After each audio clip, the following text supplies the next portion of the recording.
Hello everyone, in this video हम बात करेंगे मास एंड वेट के बारे में। मास एंड वेट क्या होता है इसको जानेंगे और इन दोनों के बीच का जो डिफरेंस है इसको जानेंगे। ठीक है। मास जो होता है, the mass of a body is the amount of matter present in it. किसी भी ऑब्जेक्ट का, किसी भी वस्तु का में जो अमाउंट ऑफ मैटर प्रेजेंट है उसको हम मास बोलेंगे। लेकिन वेट में क्या है कि उस ऑब्जेक्ट पे मास के साथ साथ जो उस पे ग्रेविटेशनल फोर्स एक्ट हो रहा है उसको हम वेट बोलेंगे। ओके। एंड वेट का जो फार्मूला होता है वो होता है W=mg, यानी कि mass into acceleration due to gravity. Okay. SI unit का बात करें तो जो मास का एसआई यूनिट होता है वो होता है kg and SI unit of weight होता है न्यूटन। ठीक। Mass of a, third point है, mass of a body remain constant at all places.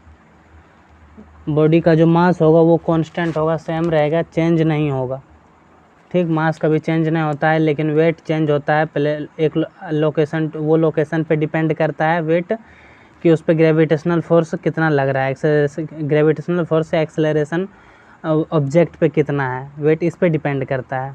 इसीलिए लोकेशन टू लोकेशन वेट जो होता है ऑब्जेक्ट का वो चेंज हो जाता है। ठीक। आप सपोज़ कोई ऑब्जेक्ट यहाँ पे 60 kg है अर्थ पे, अगर वो मून पे जाए तो मून पे जो अर्थ के कंपैरिजन में ग्रेविटेशनल फोर्स है वो होता है 1/6।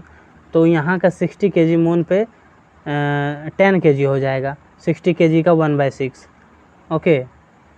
ये मैंने आपको एग्जांपल दिया मास और वेट के चेंजेस को समझाने के लिए। फोर्थ पॉइंट जो है, mass of a body can not be zero. Mass का जब कभी जीरो नहीं हो सकता है, किसी ऑब्जेक्ट का मास जीरो नहीं हो सकता है, लेकिन वेट जीरो हो सकता है। Okay. Beam balance is use to, हाँ, मास को मेज़र करने के लिए हम बीम बैलेंस का प्रयोग करते हैं और वेट को मेज़र करने के लिए हम स्प्रिंग बैलेंस का प्रयोग करते हैं। बीम बैलेंस यानी कि आप सिंपल जिससे तराजू समझ लो, तराजू। ओके।